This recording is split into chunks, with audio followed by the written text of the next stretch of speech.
Have you recently updated your iPhone only to find that your Apple ID is grayed out and inaccessible? Don't worry, in this video I'm going to walk you through some simple yet effective solutions for fixing the Apple ID vanished on your iPhone after iOS 18. So let's get started. Solution 1. Select Allow Changes to the account.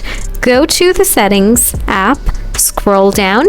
After that, click on Screen Time. Next, tap on Content and Privacy Restrictions. Scroll down, then tap on Accounts. Now choose Allow to make changes. Solution 2. Reset all settings. Open the Settings app.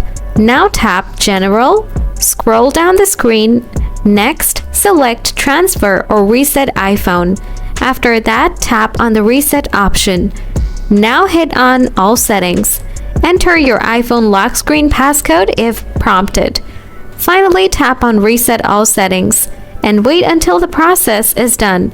Solution 3. Check for the latest iOS updates. Open the Settings app, go to General, then tap on Software Updates. Now check and install any available updates. And ensure your iPhone is charged at least 50% or more while updating. I hope this video helped you to fix the Apple ID unavailable issue on your iPhone.